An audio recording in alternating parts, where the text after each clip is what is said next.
¿Qué tal? Pues muy buenas tardes. ¿Tardes ya? No, todavía, días. Muy buenos días a todas y a todos. Agradezco mucho de nuevo por este espacio. Yo antes de comenzar con la presentación, quisiera decirle a todas las y los estudiantes que deben estar muy contentos porque en este mismo espacio hay muchas personas que tienen una gran trayectoria en la nutrición, en la salud, en la alimentación y en la política pública. Quiero hacer un agradecimiento especial y de verdad lo digo porque como estudiantes es muy importante como que sepan que las personas que están sentadas en esta fila no siempre van a estar todas juntas en la misma fila, ¿no? Entonces, que esté aquí la doctora Marta Kaufer del Instituto Nacional de Nutrición, la doctora Esther Nissan Sheffield del Instituto Nacional de Administración Pública, la maestra Marianelli Villegas, directora de Alimentación del Sistema Nacional DIF, la doctora Ivonne del Instituto Nacional de Salud Pública, Ivonne Ramírez, y bueno, pues sin duda la convocatoria que ha hecho la doctora Claudia Radillo es fundamental, porque ellas son parte de las personas que toman las decisiones y que acompañan las decisiones de política pública y de herramientas académicas para la alimentación y la nutrición en México. Entonces sí quiero hacer ese agradecimiento porque a veces cuando compartimos estos espacios no sabemos o no tenemos como totalmente esa emoción de saber que estas personas reunidas en el mismo espacio pues son sin duda un gran logro y lo digo abiertamente para que todas y todos a lo largo de este seminario lo consideren y obviamente pues muchos otros participantes, panelistas y figuras que están invitados por Claudia para esta actividad. Yo quisiera compartirles la Ley General de Alimentación Adecuada y Sostenible. No sé si del equipo que nos están ayudando con el proyector pudieran, creo que se va a ver cortada la presentación, no sé si hay forma de encuadrarlo en la computadora para que se pierdan algunos de los mensajes. Y mientras decirles que México en 2024 creó una ley general de alimentación adecuada y sostenible. Esto tiene varias situaciones relevantes. Excelente. Bueno. A ver, déjenme ver si ahí lo puedo cambiar. Y sí. Sí. Si quieres así está bien, para que lo puedan leer. Muchas gracias. Bien, pues México en 2024 publicó una Ley General de Alimentación Adecuada y Sostenible. Sin duda, este es un paso que creo que como gobierno de México y desde los propios actores de la nutrición, nos ha faltado decir. Porque no es un hecho que pase intrascendente en la política pública de México, sino tenemos una ley general que habla de la alimentación. Eso quisiera yo decir que todos los países lo tienen, pero la realidad es que no es así. Hay países pioneros, como por ejemplo Brasil, que tienen legislación en materia de alimentación. Pero el hecho de que nuestro marco regulatorio lo tenga hoy, sin duda es un paso fundamental y tenemos que tenerlo claro. Entonces, les voy a contar un poquito cómo se llegó a tener una Ley General de Alimentación Adecuada y Sostenible, que sin duda no es algo ni que hicimos exclusivamente desde el gobierno, ni que se hizo en una o en otra administración, sino es algo que lleva muchos años de esfuerzo y de lucha. Y esto inicia desde por ahí de 2009, que se conforma el Frente Parlamentario contra el Hambre. El Frente Parlamentario contra el Hambre es un esfuerzo de la FAO con la Agencia de Cooperación Española, como la MEXIT, pero en España, y forma organizaciones de legisladores que puedan estar hablando y legislando contra el hambre, ¿no? Entonces, en 2009, México forma parte de este centro, de este frente, junto con el Parlatino, junto con la Agencia Brasileña de Cooperación, AMEXID y la Agencia Española. Esta red inicia con 21 legisladores de América Latina y el Caribe que empiezan a legislar para generar para llevar la alimentación al marco jurídico. Posteriormente hay otro hito relevante, que es en 2016, cuando la Secretaría de Salud declara una emergencia epidemiológica por diabetes y obesidad. Este es otro aspecto relevante que va influyendo en por qué hoy tenemos una ley general de alimentación. En 2019 pasó algo muy importante y que hace unos momentos Ivonne estaba compartiendo con todas y todos, cuando habló de qué llevó a conformar hoy las guías alimentarias saludables y sostenibles, habló de GISAMAC. No sé si algunos lo recordarán cuando nos estaba compartiendo de quiénes formaron parte de este grupo. Bueno, el GISAMAC es un grupo intersectorial llamado Grupo Intersectorial de Salud, Alimentación, Medio Ambiente y Competitividad, que inició como un grupo de seguridad alimentaria, pero se fue complementando con otros elementos. GISAMAC se inicia como una forma de organizarnos en la administración pública para articular políticas públicas. ¿Qué me refiero con articular políticas públicas? Y dirán, ¿por qué si estamos en un seminario de nutrición vamos a hablar de articulación de políticas públicas? Porque al final es este marco normativo que permite que el Estado mexicano provoque resultados en las decisiones y en el impacto que tienen en la población. Entonces, si no tenemos una política pública articulada, ¿qué va a pasar? Que vamos a ir algunos actores por un lado a hacer un esfuerzo y otros actores por otro lado a hacer otro esfuerzo. Y nos pasa actualmente. Por eso cuando estaba en la inauguración les decía que no debemos de dejar de ver la necesidad de articular los esfuerzos. Hoy nos pasa y el GISAMAC se volvió en México una manera de sentarnos en la misma mesa todos los actores a tomar decisiones desde el mismo espacio con la misma ruta. Ese es un punto muy importante que quiero mencionar de GISAMAC en 2019. Pero GISAMAC tenía un problema. Estoy seguro que habrá pocas personas que estén estudiando Derecho en este espacio o que sean licenciados en Derecho, pero como saben, para que algo exista en los hechos en el gobierno, pues tiene que existir en el derecho, ¿no? Entonces, GISAMAC era un grupo de buena voluntad de varias instituciones donde decíamos, vamos a sentarnos a dialogar. Pero no había un sustento legal que le diera validez a ese diálogo, a esas decisiones, ¿no? Después nos vamos a otro hito en 2021, que son los diálogos nacionales para la transformación de sistemas alimentarios. ¿De dónde salen esos diálogos? Bueno, la Organización de las Naciones Unidas, el secretario general de la Organización de las Naciones Unidas hizo un llamado en la Asamblea General de 2021 a crear una cumbre de sistemas alimentarios, porque estábamos en un momento post-pandemia, donde teníamos conflictos en Europa del Este por la cadena de suministros, que estaba afectando las cadenas de suministros de todo el mundo, teníamos un impacto post-pandemia en la producción de alimentos y una serie de elevación en los costos de los alimentos. Y entonces, ¿qué pasa? Que como esto no era algo local solo en México, sino estaba pasando en todo el mundo, Naciones Unidas llamó a todos los gobiernos y dijo, oigan, señores, tenemos que sentarnos a hablar de qué estamos haciendo, qué vamos a hacer para transformar los sistemas alimentarios, porque hoy los sistemas alimentarios están quebrados. En el mundo los sistemas alimentarios están rotos, entonces volteemos a ver esa necesidad y creó Naciones Unidas un hub contra el hambre, donde hizo algo muy parecido a lo que nosotros queremos con SINSAMAC. Sentó al Programa de las Naciones Unidas para el Desarrollo, a la Organización de las Naciones Unidas para la Alimentación y la Agricultura, al Fondo de Naciones Unidas para la Infancia, el Programa de Naciones Unidas contra el Cambio Climático, el PNUMA, perdón, y lo sentó en un hub para poder acompañar y dar asistencia técnica a los países desde un mismo espacio. ¿Pero qué le tocaba a los países? Formar diálogos para que cada país determinara cuál iba a ser su hoja de ruta para transformar los sistemas alimentarios. En ese entonces, dirán algunos que para mal, otros diremos que para bien, ese rol de convocar estos diálogos fue un rol que asumió la Secretaría de Salud del Gobierno de México. Entonces, ese rol provocó que se hicieran 10 diálogos nacionales en México para entender cuál tendría que ser nuestra hoja de ruta. Y dentro de esa hoja de ruta se retomó parte de todo lo que se había hecho en GISAMAC por la emergencia declarada por diabetes y obesidad, incluso desde el propio Frente Parlamentario contra el Hambre, y la hoja de ruta señaló varios pasos que tendrían que haber en legislación, entre ellos pues el reforzamiento de la Ley General de Alimentación o la creación de la Ley General de Alimentación Adecuada y Sostenible. Posteriormente, en 2023, en Roma fue el primer momento de balance de la Cumbre de Sistemas Alimentarios, donde los países fueron a decir, bueno, pues qué es lo que hemos avanzado en nuestras hojas de ruta, porque ya la mayoría tenemos una hoja de ruta, ya tenemos una línea a seguir.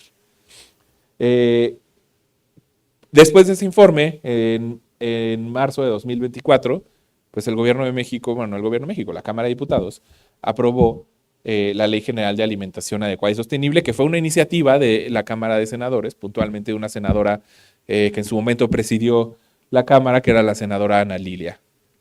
Y bueno, pues se tiene publicada una Ley General de Alimentación Adecuada y Sostenible. Hay algunos pasos que todavía se tienen que seguir cumpliendo, ¿no? Porque una cosa es que tenemos ya la ley y luego cómo lo vamos a implementar se vuelve un factor indispensable. Paso 1 para implementar, la publicación del reglamento de la Ley General de Alimentación Adecuada y Sostenible, que es el que nos dice cómo vamos a hacer valer esa ley. En consecuencia, tenemos que hacer algunas modificaciones dentro de la legislación de la propia Secretaría de Salud, que es el reglamento interior, la instalación del Sistema Intersectorial Nacional de Salud, Alimentación, Medio Ambiente y Competitividad, que si le suena al GISAMAC, el SINSAMAC, pues es la manera en la que el GISAMAC se convierte ahora sí en una organización que forma parte del Estado mexicano, ¿no? Y que ya no es solamente en la historia o en la voluntad, sino se vuelve parte de la normativa que regula el Gobierno de México. Y bueno, pues después de la instalación del CINSAMAC se tendrá que conformar un Consejo Intersectorial Nacional que va a acompañar a este GISAMAC y vamos a llegar a 2026 con la necesidad de crear un PESA, que es un programa especial del sistema agroalimentario que se tiene que desprender del Plan Nacional de Desarrollo y que busca de nuevo provocar que las decisiones que tomemos de política pública sigan estando alineadas hacia 2030.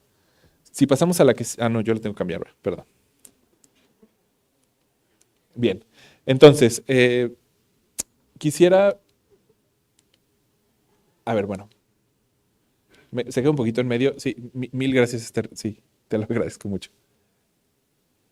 Perfecto, muy bien. Bueno, entonces, ¿de qué se trata esta ley? ¿No? Ya les conté todos los antecedentes, cómo llegamos a la necesidad de crear una ley de alimentación, que hubieron actores de 2019 que estuvieron empujándolo. Fue una ley que costó más de 10 años construir y que hoy tiene una visión para consagrar el derecho humano a la alimentación adecuada, ¿no? La alimentación sana y nutritiva y de calidad para todas las personas desde su producción hasta su consumo. Y esto va de la mano con las reformas a el artículo 4 constitucional, que como saben, digo yo, a mí me tocó en la escuela cuando me enseñaban que habían las garantías individuales, pero en 2013 hubo una reforma constitucional donde desaparecen las garantías individuales y se convierten en derechos humanos. Entonces, estos derechos humanos, pues consideran entre ellos el derecho a la salud, el derecho a la educación y ahora el derecho a la alimentación. Entonces, la Ley General de Alimentación es una ley que busca regular cómo es que el Estado tiene que garantizar ese derecho a la alimentación. ¿Cuáles son los aspectos clave? Reconoce el derecho a la alimentación como la base legal que lo sustenta, fomenta la producción sostenible para impulsar sistemas como la agroecología y las cadenas cortas de comercialización, busca reducir desperdicios para evitar la pérdida de alimentos, promover entornos saludables e incentivar el consumo informado, impulsar canastas normativas regionales, priorizar compras gubernamentales a pequeños productores para fortalecer la economía local y disponer de campañas de información y educación nutricional.